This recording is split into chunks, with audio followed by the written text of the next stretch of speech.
Yes, she is. Okay, I'll email Carlin.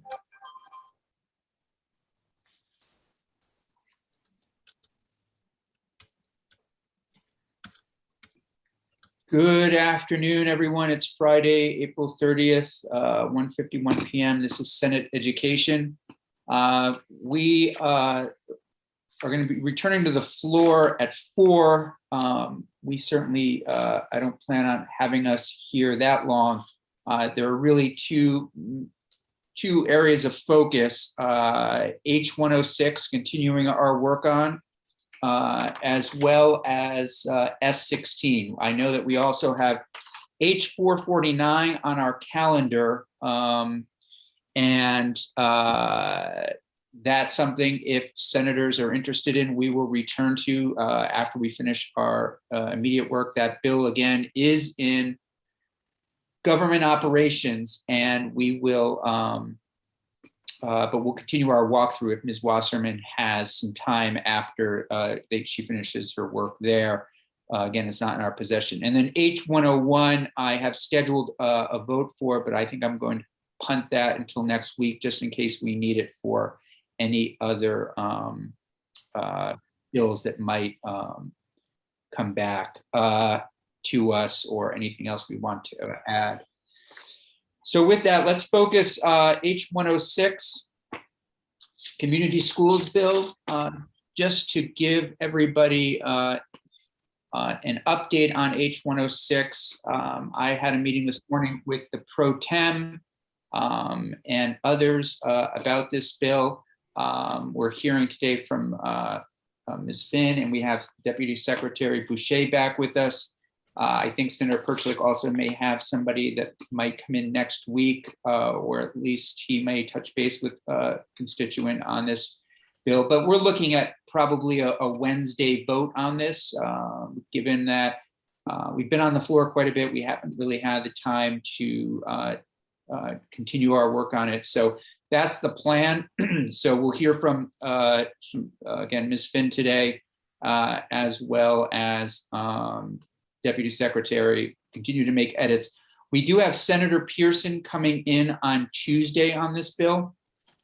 One of the reasons I met with the Pro Tem, Senators Pearson and Starr this morning, was senators may recall from yesterday's vote on S100. During my floor comments, I mentioned how there was not yet agreement on creating markets, incentivizing schools to buy local foods, creating food markets, all of that language that we had hoped would travel with S100. And we had been told that it would travel with S100. So the Agriculture Committee, Senator Pearson in particular, is really pushing for that language. I certainly think I, for one, would like to see that language go through as well. In talking with a little bit with the chair of Approps and others, seems like H106 would be a good spot to put that, given also that we have in that bill now a study on getting us to universal school meals. So I asked Senator Pearson to come in on Tuesday, introduce that idea to the committee, take us through his thoughts, let us know some of the other people that he's spoken to and the committee's heard from, and we'll go from there.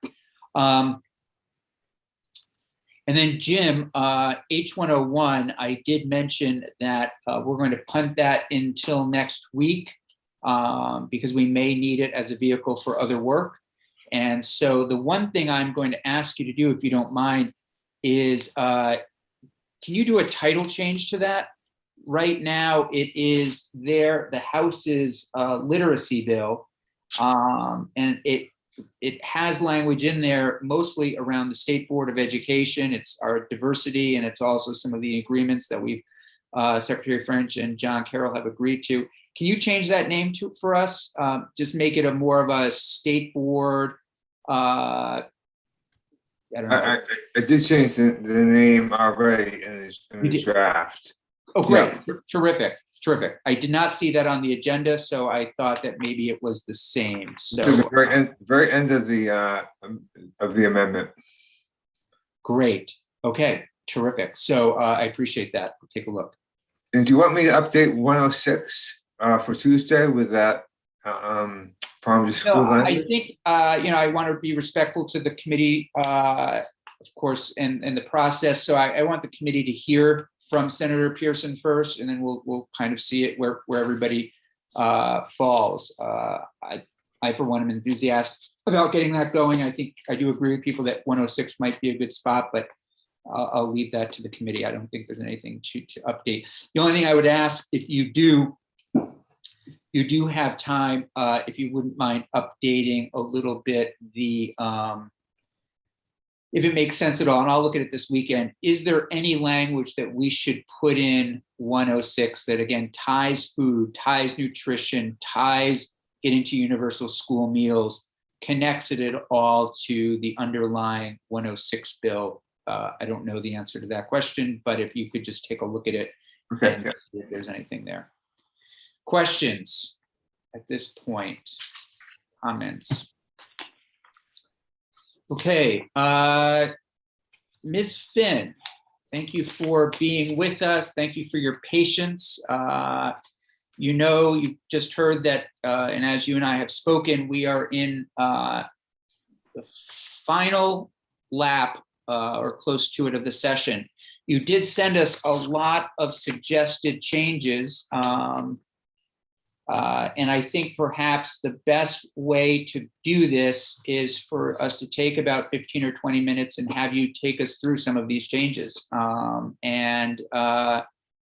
maybe even prioritize them in a way. It may be that the committee is comfortable with all of them, but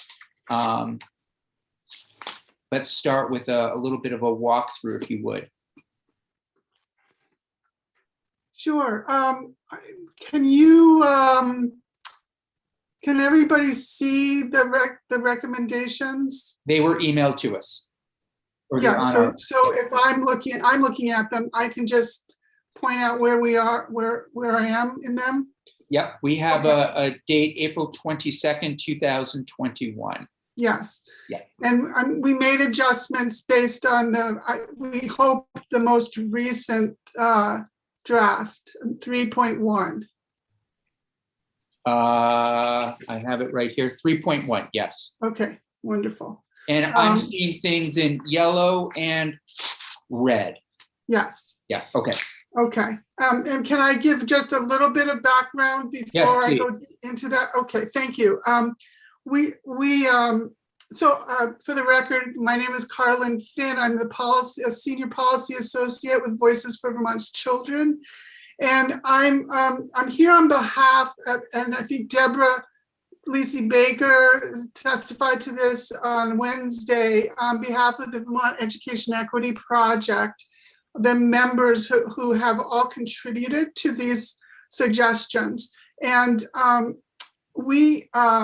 I just thank you for the opportunity to share these with you. We see the community schools approach as really an umbrella that makes connections across disparate implementation efforts of education policies, and as a model for transformative change in our schools. And so, we think about these existing state policies and some bills, and I know one of the bills you're going to be looking at come back from the House S16, but we have these great state policies such as Act 77, Act 264, which is an old law, but I think is still relevant. It's about supporting coordination of services between education, public education, and human services. And of course, Act 1 focused on educational equity and social justice. And this parallels with local and regional equity work.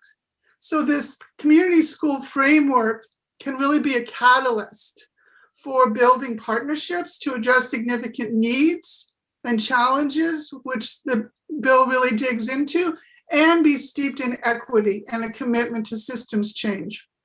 necessary to address deeply rooted inequities. And so there are 4 themes that we just wanted to point out, because when we go through it, it's such a specific language, but what we're trying to address are the education equity, and really finding a way through language to make sure that equity is front and center in this legislation. And Senator Campion, I think I was copied on an email to you from John Castle, one of the members who participated in this. He's a superintendent from North Country Supervisory Union, and he talks about the importance of this as a framework or an approach to community schools and not a program. And the way that he frames it is really that the committee define community schools as a framework so that it can remain a dynamic and organic process, and avoid that kind of that checklist, that program checklist. Did we do this, this, and this? The third theme is the focus on community schools as a responsive strategy, kind of similar to that, but it's building on resources, assets, as well as addressing some of the significant needs and concerns that we have. And so it's kind of the language that we've offered is steeped in that. And then we're offering an additional pillar that would incorporate actually pieces of what you have put into the legislation. It would incorporate things like PBIS, and forgive me, I can never remember what that stands for, but in the restorative practices, the restorative approaches, and it also would include curriculum and the work of the focus of Act 1, and really seeing inclusive and safe environments for students. So that's the big framework. And now I can go through and kind of bring back to that framework these different additions or recommendations. Okay, so on page 1, section 2, the findings section, the reason that we spent time on the findings is that it seems, I think we feel that it should be really expressing the intent of the bill and really guide the purposes and actions. So that is why we spent time on the language around the in the findings, excuse me. So the first, the finding is that we're suggesting starting with, so adding every child should be provided an equitable education. And fortunately, we have a definition of that from the Agency of Education.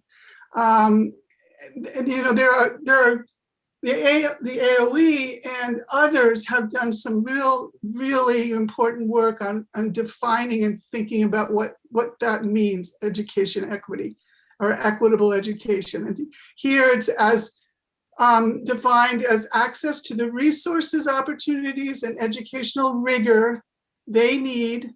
This is for students, obviously, at the right moment in their education, whatever their race, gender, identity, sexual orientation. So you can see that this leading with this is important. If this bill can reflect, it should reflect that it's going to focus on education equity or an equitable education. So let's pause on this. So at the right moment, so this is more aspirational, correct? I mean, I just don't want people provide an equitable education at the right moment in their education. I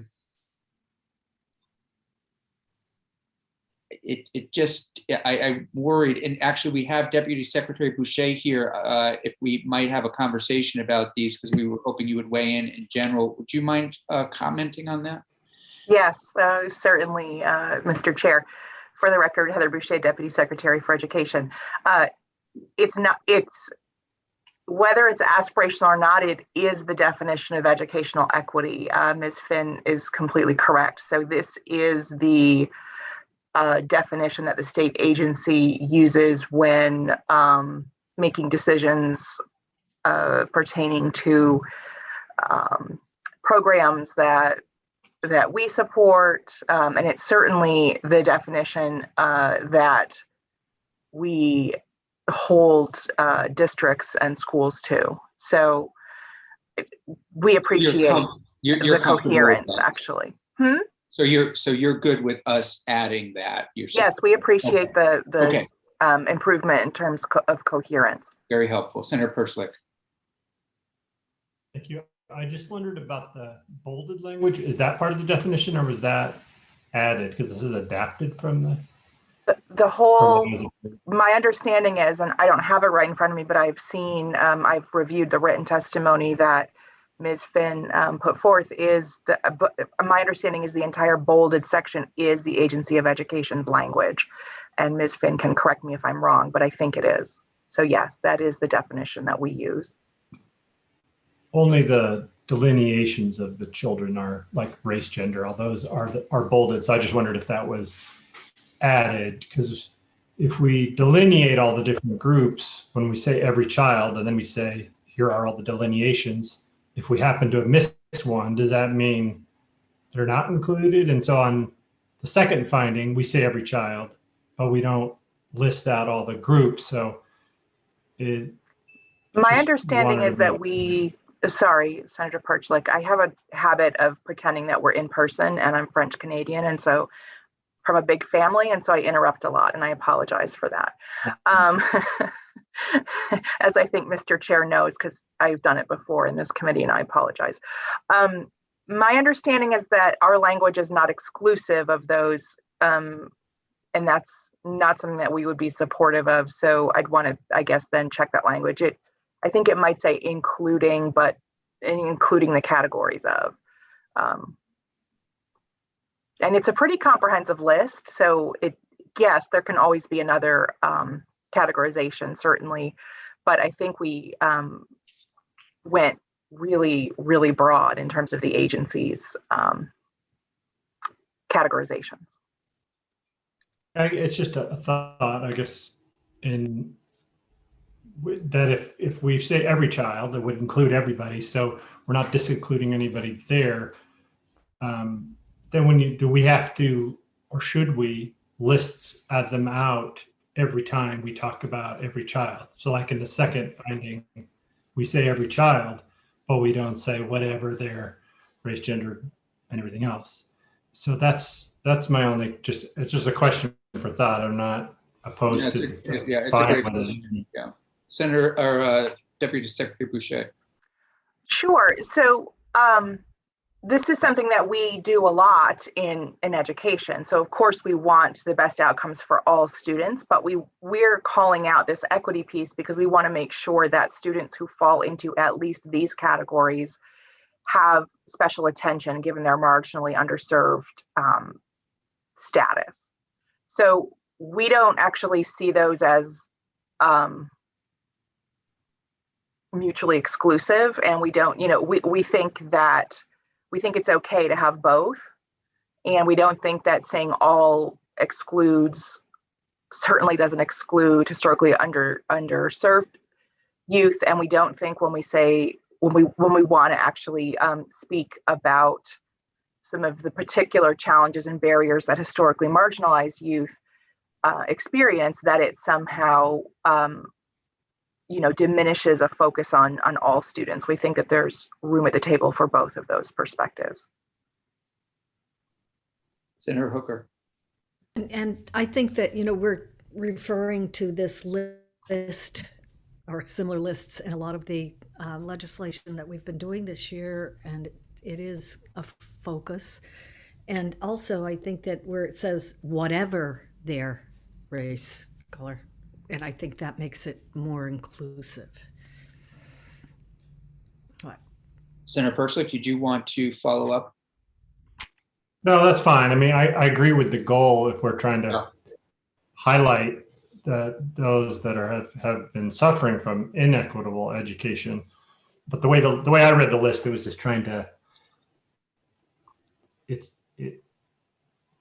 Yeah, I'm fine with it. It's fine. You know, I agree with the goal, and so it's a finding, so it's fine. Okay, so unless I see an objection, why don't we have Mr. Demaray there with us? Mr. Demaray, if you would plan on including that language, we'd appreciate it. Great, thank you. Ms. Finn, section 2. Sure.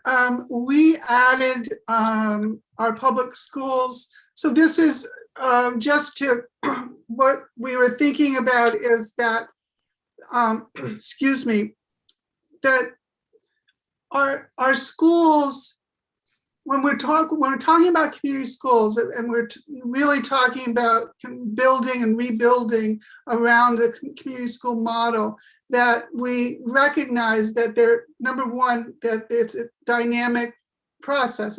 They're being designed, but they also need, excuse me, the resources. And so that's equipped, but resources to deliver on the promise, and that, which is in the line before. And we just wanted to, again, it may feel a little bit like we're just adding language for its own sake, but it is to like acknowledge that the schools need the resources, and they need the time to design or redesign. You know, that's what that language is about. Okay. Questions there? We won't vote on every single one. I would like to get through them all just so we in the next 20 minutes or so. So why don't we keep going? If you want to just give us I'd say the highlights of each one. So for number 3, that's language that adds really the assets of people, helps to elevate the importance of the community school approach, and in assets language, and still acknowledging the challenges and the needs. But you know, the beauty of community schools is that it's really the focus is on bringing in the unique assets of both the communities, but the people, the students. And so we're suggesting kind of reframing the findings to focus on assets, while at the same time, even though acknowledging that there are plenty of challenges that we're dealing with. Okay. Number 4. So number 4 is the introduction to the concept of a new pillar, an additional pillar, which it says supports the necessity of safe, inclusive, and equitable learning environments. And that is like the way for us to be introducing that as a pillar in the bill itself. Dr. Boucher, do you see any objections, any concerns with that 4th bill? No. Okay. And I'll just wait for senators to raise hands for questions or concerns. Okay. Number 5. Number 5, let's see.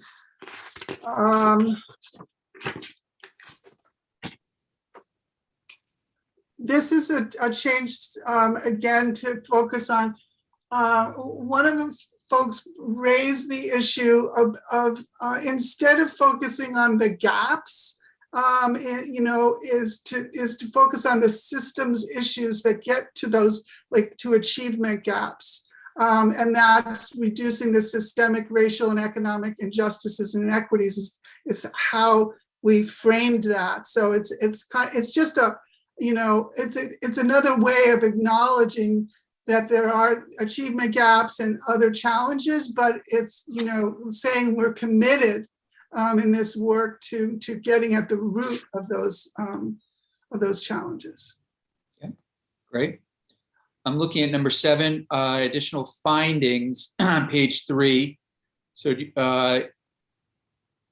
want to say something about those? So this is again adding kind of a focus on the essence of community schools, and we're thinking, and that this gets tricky, but we're thinking that this could also help, highlight, think about informing the eligibility and evaluation methods.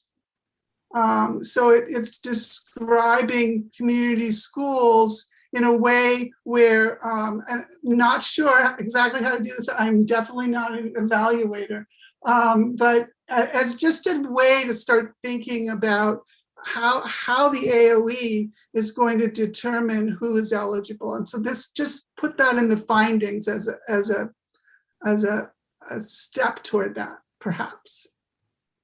And as we're going through this, Mr. Demaray, if you see anything, a lot of this, it's great, in general, I'm feeling very supportive of it. It's just, as long as we're not overlapping with anything that's already in the bill, or just, that's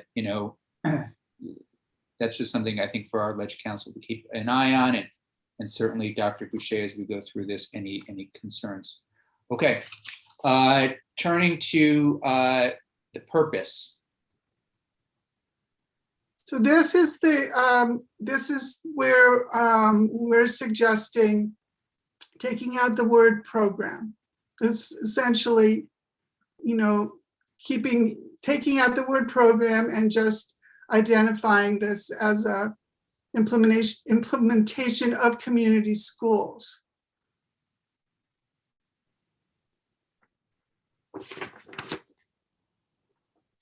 And does that? Tell me a little bit more, if you wouldn't mind. Why? Tell me the problem with programs.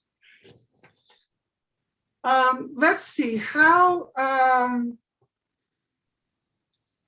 This is what John Castle said. He said that and he's talking about the education, in schools, the education in general. We've drifted away from seeing the interconnectedness of our work. And he was specifically talking about the 4 pillars, because he outlines why they're so important, the ones that are named right now. And that should be emphasized as an approach around community schools. And he's saying, encourages you not to define community schools as a program, because that it makes it much more static, and that tendency to think about it as, okay, here's a program and here's our checklist mindset. Okay, so we've done A, B, and C, and it's not as dynamic as just naming, the community schools approach, just community schools, and thinking about it as an approach to this work.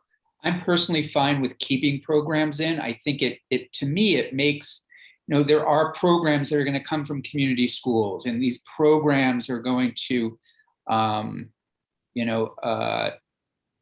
sort of, you will, part of that wraparound service. So I mean, I can go either way, but I see Senator Hooker's gonna. I'm just wondering, as Ms. Finn said, that framing it as more of a system as opposed to a program. Program sort of has a finite or Just so you know, there is a mistake in the testimony. It's actually programs, so it's not program. And there is a difference there. I mean, programs that are going to be instituted compared to the community school program. So just know that. Well, I think the broader aspect of it, the more all-encompassing piece, is what sets it apart from other programs that are implemented at schools. But it may be just semantics, and I'm going to stick with programs unless I see a lot of objections right now. And then we can always come back to it if you don't mind. How about this, Senator Hooker? I'll flag it as something that we return to and have a discussion on. That's the one area. And then there's also the second piece of that, Ms. Finn, remove education. Let's see. Oh yeah, sorry. That was also a suggestion from an educator that that to define education more broadly as learning opportunities, and then making sure that we include the necessary supports in there. So that is, those are educators' suggestions. To remove the word education. And to put instead high quality learning opportunities and necessary supports.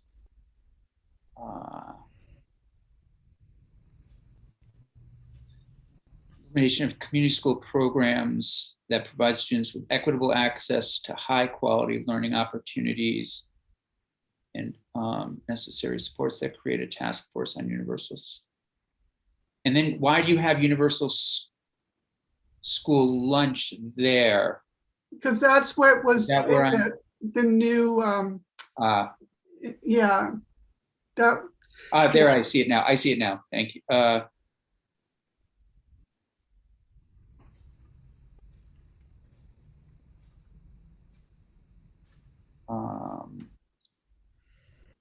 Okay.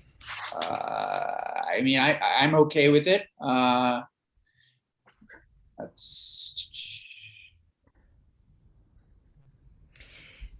Yeah. So let's see. And I'm sorry. I think it brings it beyond the walls of the school. Yeah. When you say learning opportunities, you know, we're talking about that intersection with community, with families.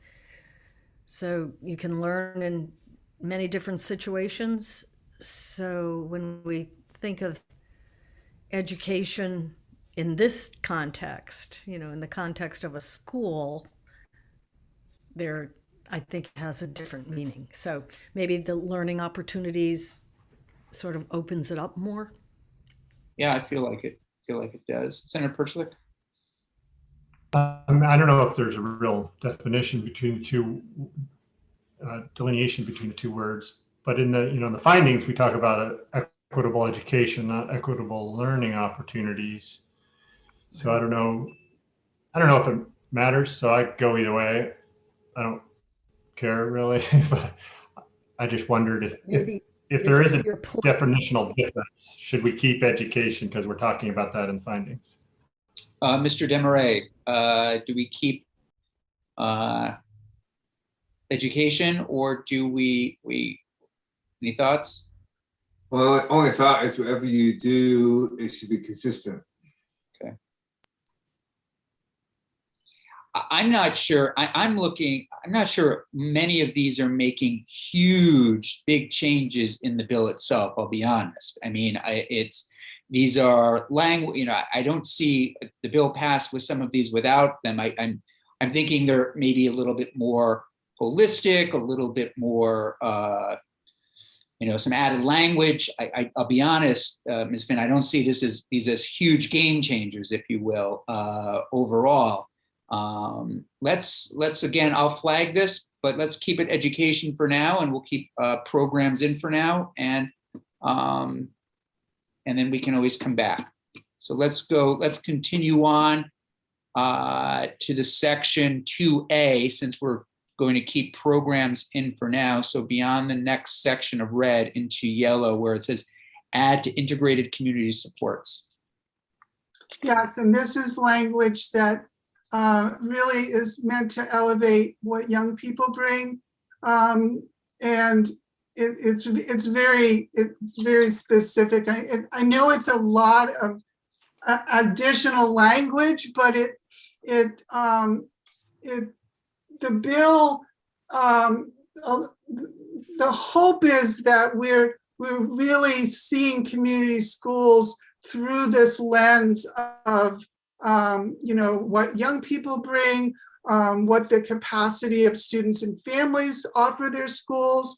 And so that we're moving from, not from, but we're adding to the concept of services to the full service model, to the concept of really bringing in the value and again, assets that our students, our youth, our children bring, and their families and community. What is universal design for learning? Yeah, that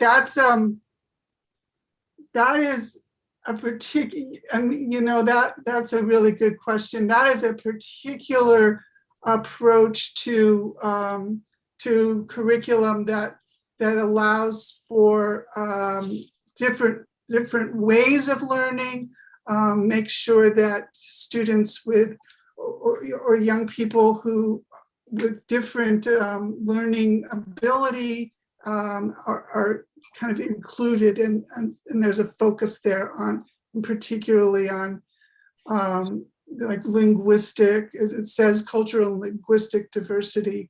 But the universal design part is really to make sure that all kids, all students have,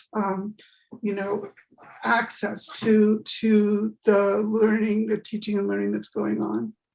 Dr. Boucher, is this something that's recognized, and is this something that you'd be comfortable with?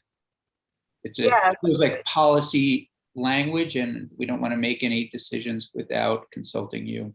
Yes, thank you, Mr. Chair. And if I may, there's nothing about Ms. Finn's suggestions that is worrisome to us. Okay. I have a hard stop at 3. So. Yeah, and we're just hitting the highlights here. We'll. Okay. I think the only spot where we're going to be returning are the issues around some questions about whether or not the word programs or education are going to be used. But we'll just continue. Let's continue with Ms. Finn and wrap this up, and then we're going to move to you. But it sounds like, again, everything here, nothing is concerning to you that's being proposed. Okay, great. No, Mr. Chair, could I actually add a piece though to what Senator Hooker and Ms. Finn have said about the systems piece? Please. We would actually support that as well, because one of the pieces of this bill, and I think of a sole focus even on schools per se, is that it's a bit out of step with a frame around a district approach, and many of our inequities are actually across schools within a district. And so we want to find that sweet spot if we're moving forward with this, where you're also holding that district accountable for making sure that all schools in its district have what is needed for an equitable education. And so I think that's how you get at this, because when you talk about a system of community schools, it allows for that flexibility to be able to be thinking about your full sort of group of schools at a district level or even in a region. And many of the supports and resources that Ms. Finn had talked about, we would want those to be actually negotiated from the Agency of Education's perspective at a district level, with attention toward those schools that need it the most. But that district piece, I mean, if we aren't really taking that kind of lens, I worry that we're out of step with Act 46, for instance, where we've been really trying to push into a more systemic kind of education system. And I think that there's a way to do it here. And I might be using slightly different language than what Senator Hooker and Ms. Finn have said, but I think that we're in agreement with not so much about the word program or not for us. It's more just about that lens that schools are very important, but you need to think about like a system of schools, and you need to think, right, because you wouldn't want, for instance, and then I'll be quiet, but you wouldn't want, for instance, an amazing K-3 community school, and then the student is going off to a middle school that is really terrible and is antithetical to what was going on in the community school. Does that make sense? It does. So what language would you like? I think just instead of program, you could put system. Yeah. Or even like a system of community schools or something like that.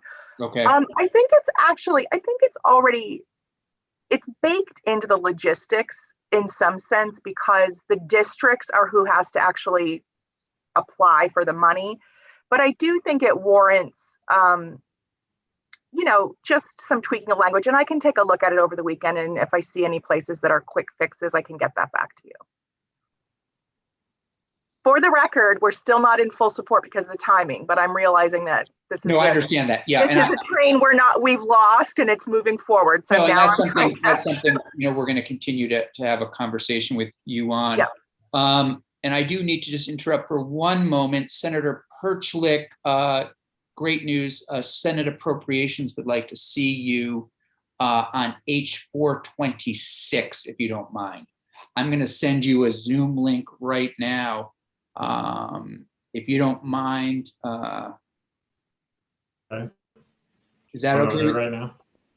Is that Yeah, okay? that's fine. Okay, it's You're emailing it to me or what? I'm emailing it to you. It's on its way, the Zoom link. If you don't mind. Okay, Thanks. see you later. Really appreciate it. Okay, so Jim, are you taking some of this down? I think we're getting somewhere. I think we'll end up in a good spot. Additional language makes it more inclusive, more broad, gets at systems. All feels good to me. Ms. Finn, do you want to keep plugging along here with us for another 5 minutes, and then we're going to shift to the Deputy Secretary. Absolutely. I think C on page 6C is just, again, it's adding language. It's very specific about, making sure that all students and their families feel a sense of belonging. And it's actually bringing us back to or leading to the fifth pillar that we're proposing. And then on D, add to collaborative leadership and practices an integrated school and community leadership team that would include youth and family representatives. I think it's described in more detail. I realize it's described in more detail in the site-based leadership team. And we put this in before that change, but I would highlight the youth part, because the students and youth haven't been listed in that site-based leadership team, and we think that they should be members, that they should be included and their voices elevated. And then E on the next page is this fifth pillar, if you will, safe, inclusive, and equitable learning environments. That sounds good. Absolutely. Okay. Here it is on page 7.5, site-based leadership team, add students. So that's really what we're suggesting there. So just so I'm clear, on page 7, add students to 5, the site-based leadership team, it lists. Yes, that's fine. Got it. Thank you. And then, so this, I will say that, as I said earlier, I'm not exactly sure how this would work. So, we're really thinking about if we want to think about this and through an equity framework, if the AOE is determining, I think now it was with the Secretary of the Agency of Human Services, but now the trauma staff but that they use an equity lens. And again, the AOE has this, and there are others, but AOE has this great equity lens tool. And it would help. We think it would help because it would give the framework for what the community, what the school districts or the community and school districts are aiming for, right? In this approach, in trying to get a community school up and running. Right. And so that's our recommendation. I'm not sure how that works with the ALE, and their process. Dr. Boucher, how do you feel about that? It's actually, as I think I shared before, the process that we use So it's in everything that we do. But I don't think it hurts to actually put that in there. I don't know. I think the committee would need to discern whether you want the equity tool to be used in making decisions about the grants, or if you want it to be, you could get, I guess what I would say is you could get around it by saying that needs to be something that's addressed in the applications, and then the agency needs to use the equity tool in addition to conferring with. And if I may, I would actually clean that language up a little and say, I would say Agency of Education Secretary. That's interchangeable, as Mr. Desmarais knows, but I would actually have the consulting be with either the Department of Mental Health or the Commissioner of Mental Health, including the trauma person, because the way it reads right now, it almost like precludes other people from mental health being part of that. So that's like tiny, but like, I think it does, it just will help for logistics and clarification. So I think we agree with an equity lens. That's kind of what we do with all of our grants now. So we're happy to, put that in. Okay.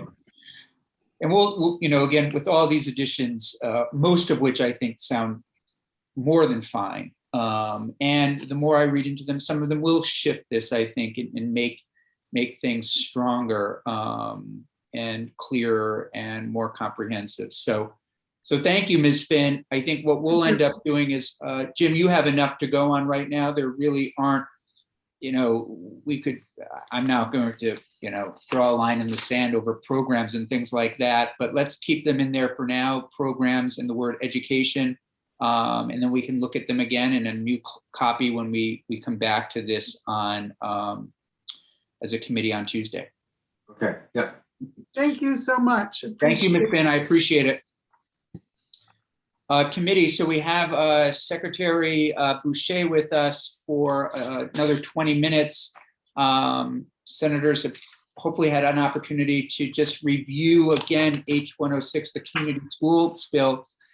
I don't know if anybody else has questions, but I'll kick it off if you don't mind, Dr. Boucher.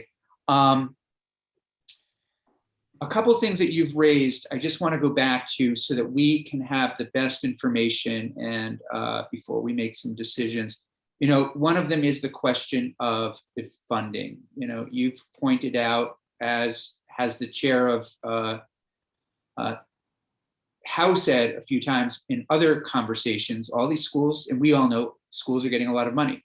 Schools are, in our literacy bill right now is talking about, or has a big component helping schools use money toward literacy. And so in that kind of spirit, I just want to talk through a little bit more the two options that we're being presented here with. One is, using this ESSER set aside fund to grant things out. Another option would be to somehow, again, have the agency identify those schools that need these services the most and or these programs the most, and sort of work with them to create these programs given the amount of money that they've received. So if you want to just say something about that, that'd be great. Yeah, thank you, Mr. Chair. And by the way, I am very sorry that I have the hard stop at 3. I'm really sorry that our it's a DC person we got to talk to, so I apologize. No problem. Our schedules No problem. have not clicked. I think it's a great question. So, so I think it again has to do with the timing, but then your question raised another question for me. So here's what I think will happen as it is now. So right now the eligibility criteria are very broad. So for instance, I think the eligibility criterion 1 is 40% or more free and reduced lunch. And I just want to remind or educate the committee, if folks don't already know, that the average student level, so it's a little bit different, but it's pretty much this, it's in the ballpark of student level FRL eligibility is 38 to 40%. So right there, you've basically said who is eligible is, half of our schools.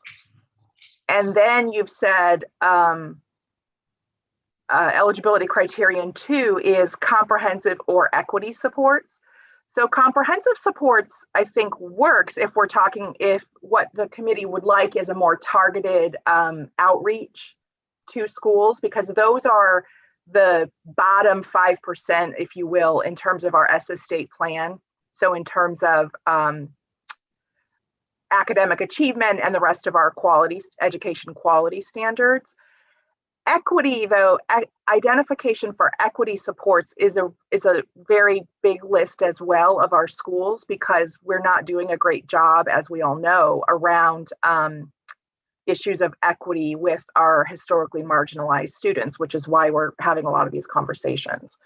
So, and I think the reason I'm getting into some of these details is because I think that really gets at your question, Mr. Chair, which is, what is the best approach to take? So right now, if it's a grant program that these eligible schools can apply for, it's kind of going to probably look like our grant programs usually look. And so, there are a lot of entities that will be able to apply for it, and we will be, we will have to follow what is stipulated in the statute about how to actually select those schools, those districts on behalf of schools. Another option would be we actually use those eligibility criteria, and there I would actually recommend that those get tightened up to actually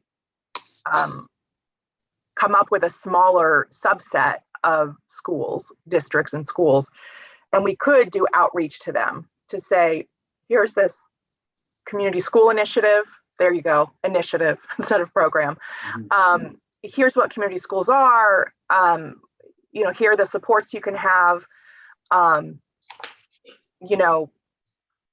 We're ready to work with you on that. But then again, for me, that's the real timing piece, because I don't think we're going to be ready to do, as an agency, I don't think we're going to be ready to do that until next session. So it really is, I know I'm kind of like talking about all of these different concerns, but they're all interrelated. Mm-hmm. So the other piece I would say, just while I have the floor, even though I'm giving you everything all at once, is I think the needs assessment, as it's actually talked about in the bill, is right. It is the correct level of needs assessment that you would need to be successful at a community schools initiative. I really, really am concerned. I just don't think that districts will be able to pull that needs assessment off in time for September 21, even if they're using their recovery planning, which if I were in their shoes, that's what I would do. But that again had a really different lens, right? It was really on those 3 different recovery areas, which is related to what they would need in the needs assessment. So I think that's something to think through. And then the other piece I would say is that one of the challenges that we're facing, and I'm really glad that Senator Lyons just popped on, is that the community school initiatives, they're only going to work if we actually have the services available to actually like bring them together and coordinate them. And so I just worry that we are putting a lot of stock in a community schools initiative, and at the end of the day, what we really need to be doing with state dollars is to actually build up that infrastructure and make sure that there are mental health services available, that there are trauma-informed practices that districts have access to. So again, in a nutshell, it's still about the timing for us. Yeah. But I do see, and I want to honor that I see the committee has listened and, has taken seriously some of the things that we've brought forth. And I really appreciate that. And I just want to say that. I just don't know how many, I'm not getting a strong sense from the field that there are many that would take this opportunity this coming summer.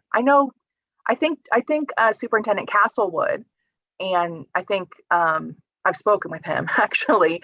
So I think he actually would be very interested in it. And maybe that's okay. Maybe that's okay. Is there, I want this to go, if we move this, I want it to be a success. I want it to not be messy, if you will. I know everybody has a lot on their plates right now. And, so I'm hearing from some that, gosh, this needs to have 3 years. We've got to get the 3-year thing going, because if not, it's not going to fly, the 3 years of funding. But is there sort of and also I completely respect the agency has a lot of stuff going on. Schools have a lot of things going on. This, we want to have help them. We don't want it to be, in some ways,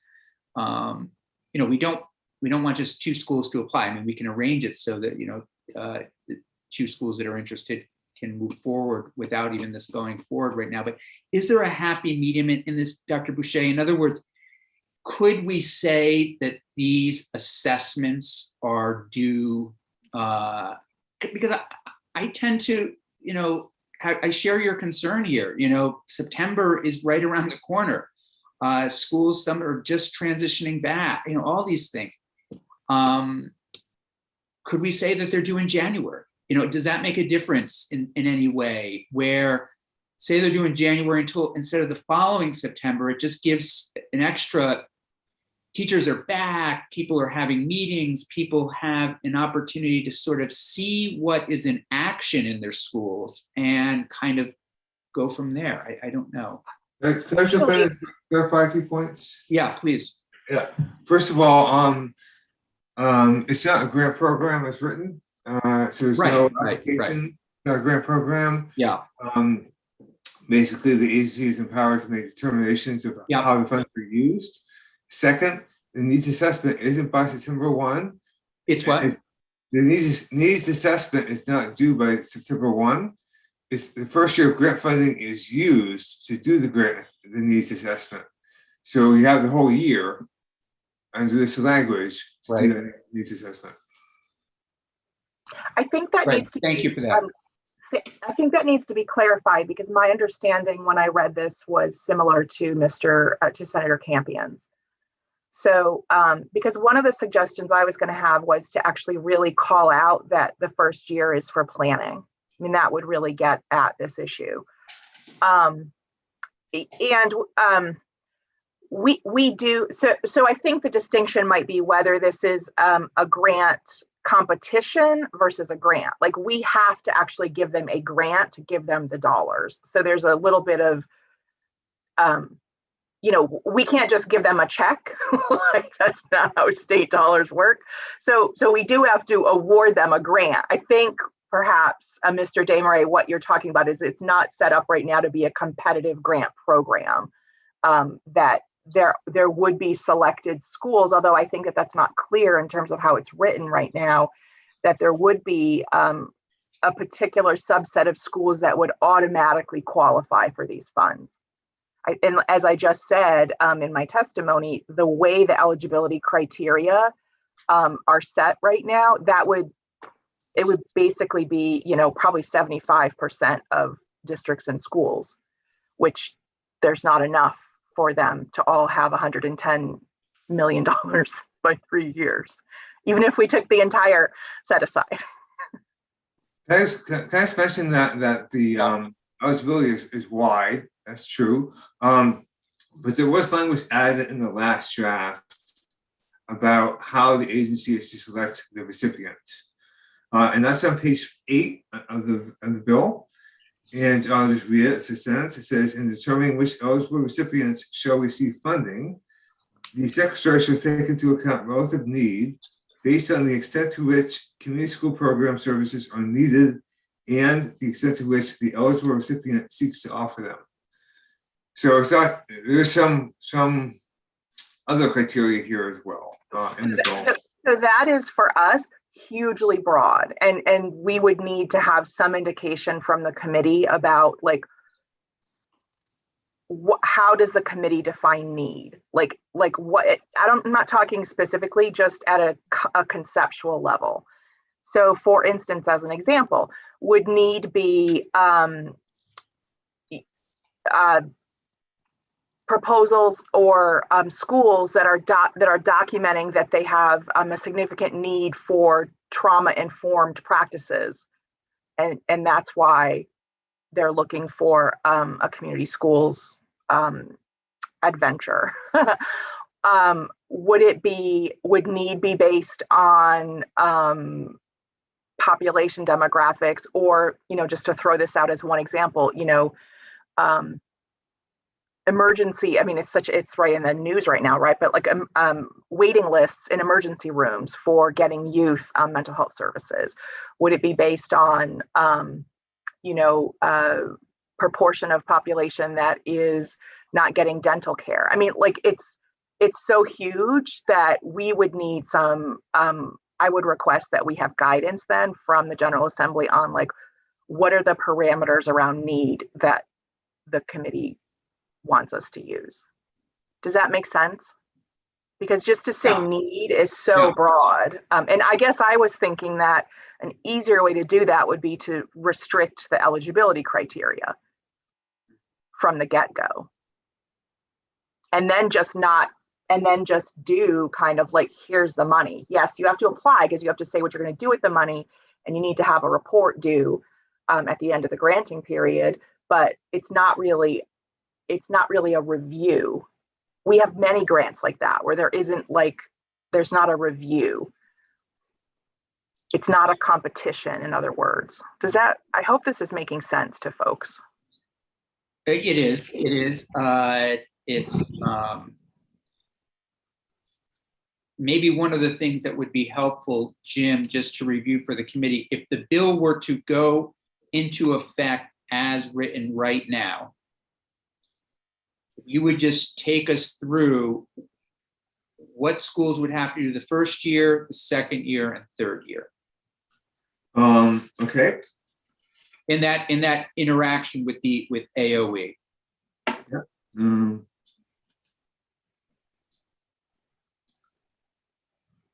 So what the bill says is that the first year of funding shall be used to conduct the needs and asset assessment of the school to determine what is necessary to develop a community school program and an action plan to implement. During the second and third years of funding, then it will be the implementation phase. So first year is the needs and asset assessment. Second 2 years is implementation of an action plan based on that. So the school would have, let's say, between September, in a school that the agency has identified as needing this or really warranting these kinds of services, that would be identified, sometime this summer, and then schools in that first year, let's say September to July, September to June, they would be identifying, that's when they would be doing their planning and things like that. Yeah, if you don't have a coordinator, you hire one. Yep. Elevate one from staff. Yep. And then the first task would be to do that needs and asset assessment. Okay. Somehow I missed that, so thanks, Jim. Yeah, no, and I appreciate that. It's like still operating on I don't know. let's all different be plans. honest here. I mean, there've been a lot of things going back and forth. We've been on the floor, we just, passing a number of different bills. Things are changing, and so that review is very helpful. Yeah, I simplified that because the bill says too, if you've done a needs and asset assessment within the last 3 years, that basically meets the same criteria, you'll have to do it again. Yeah. So, yeah. So really, if in just the last couple of minutes, Dr. Boucher, the big lift for the agency would be identifying the schools that need. I mean, if we had kept it as a grant process, going through grants or going through proposals, all those kinds of things, but sort of shifting it where you're identifying the schools that need it the most. That's where and I'm not saying it's not, but that's where the big lift is for the agency.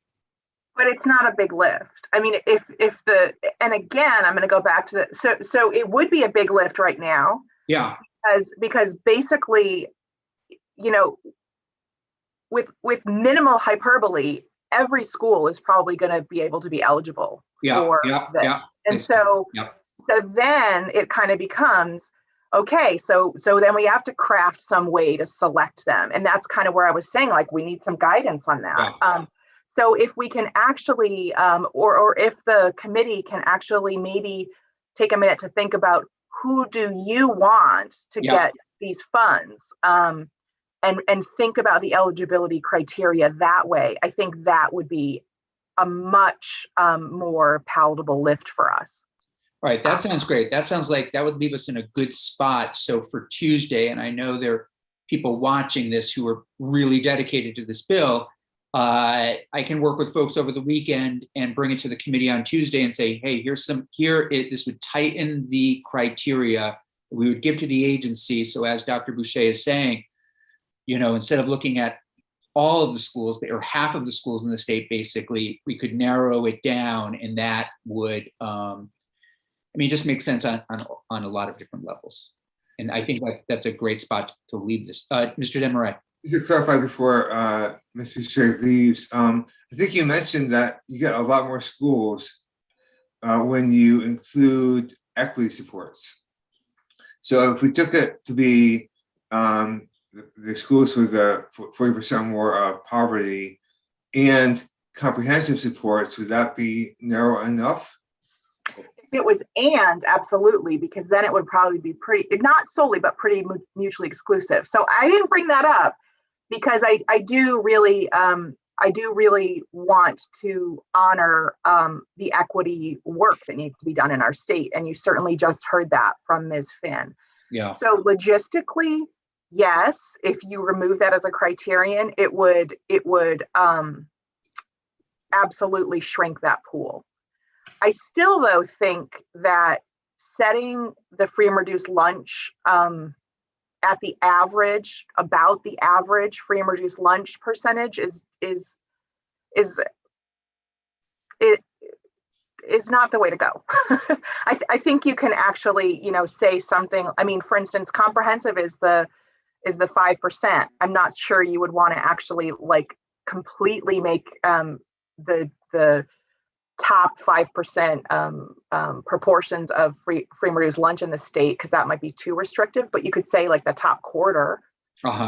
Something like that. Yeah. And then you can play around with the and or for those eligibility. That second eligibility criteria is 5%. It's the bottom 5% in terms of performance for schools. And then the FRL you could think about, and then think about whether you want those both to be criteria or just one. Okay. So, but this sounds great. This sounds like we're in a good spot. Mr. Desmarais and I can talk. We'll also connect with people over the weekend if the committee feels good with that, and we'll bring back some language that will hopefully tighten this up. And I think we'll put everybody in a good place to move forward. Dr. Boucher, thank you very much for coming in. Good luck in your next meetings, and we will look forward to sharing this language with you. I really appreciate it. Thank you. Is it the weekend yet? Okay. Not yet. I know you're probably all feeling the same. Have a great rest of the day. Thanks, you too. Okay, committee, this feels really much better. I feel like if we can work to tighten up first of all, I think Ms. Finn's language was great, very solid, really helps advance the bill. We'll tighten up the language around eligibility so that the agency can really get their heads and hands around who most needs this in our state, these kinds of services.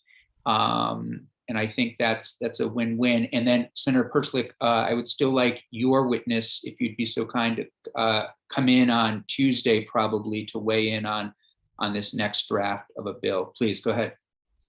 Yes, so I wondered if I could ask the question that group, because they do this work, they're working with some schools to do kind of community school programs, for using that word. And so can I ask that question now, or are you? Yeah, please go for it. So, and I did an email to Jim about it, but I guess this is a question to Jim or just to the committee. So this is where it says that they have to hire the purpose uses of funds. It's on page 10. So where it says hire a coordinator, I guess, yeah, B, lines 12 through whatever, 17. So at the end of that, it says augment work already being performed to develop and implement a community school program. So that's the kind of work that they're already doing. So their question was, would a school be able to apply for a grant to do that work, or is the way this language is written, this is work that the coordinator would do, not the school? So basically, is that last part of that, this B is all one sentence, I think. So at the end of that sentence where it says augment work already being performed, is that being augmented by the coordinator or by the school? And is my question clear? Jim? Well, your question is clear. The language is broad.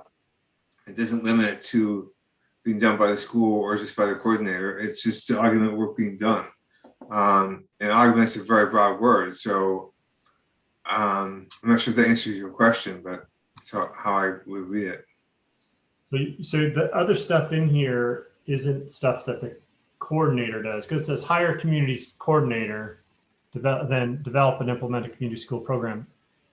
That's just what the school's doing, and the coordinators is part of that. But I wanted to make sure that it's not the intent of whoever came up with this language wasn't that the coordinator, in collaboration with the leadership team, is developing and implementing the program. Which I guess now that I say it out loud, probably nobody thought that it's really the whole school doing it, not the school coordinator. But the coordinator is there to coordinate, right? So not coordinating the implementation, but will involve I would imagine large parts of school staff to implement a program like this.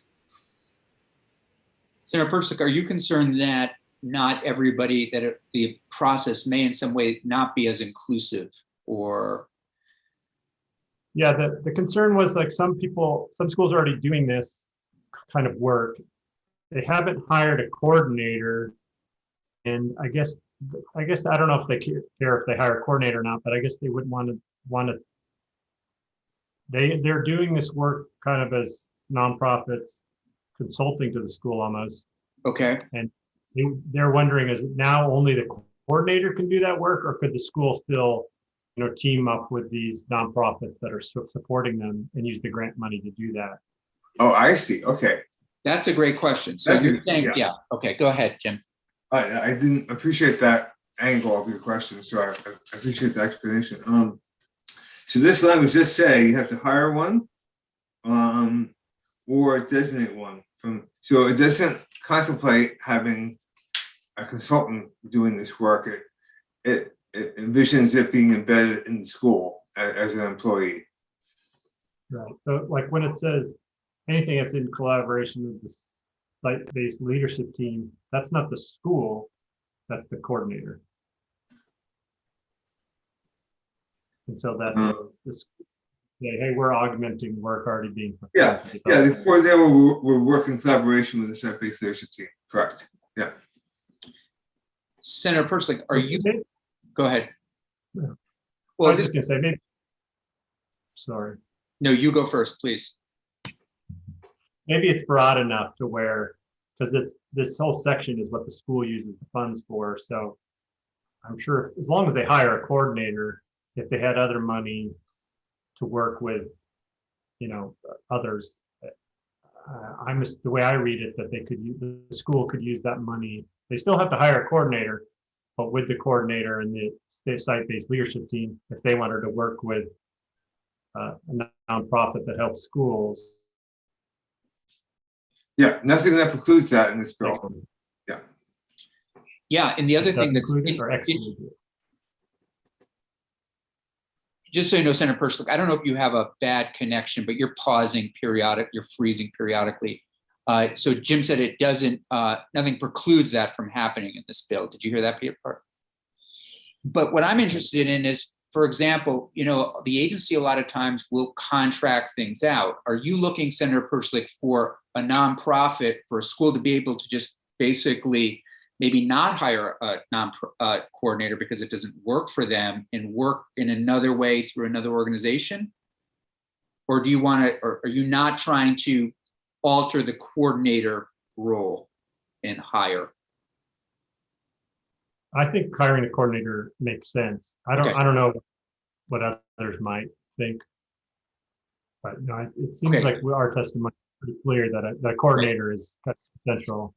I guess could they augment what the coordinator is doing? And if there's and maybe when we hear from them on Tuesday, we'll hear if they do have a different opinion, but I'm not sure on that.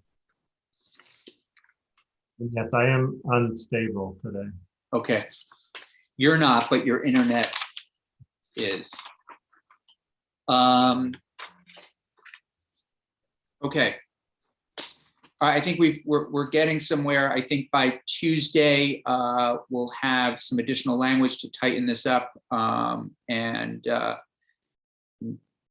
hopefully be able to advance it on Wednesday. Senator Pershlik, before we take a quick 5-minute break, do you want to tell us about your visit to Approach?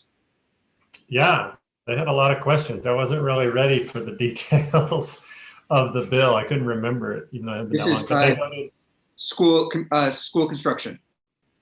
Okay. H4 through 6. They voted it out 7 zeros or 7 in there.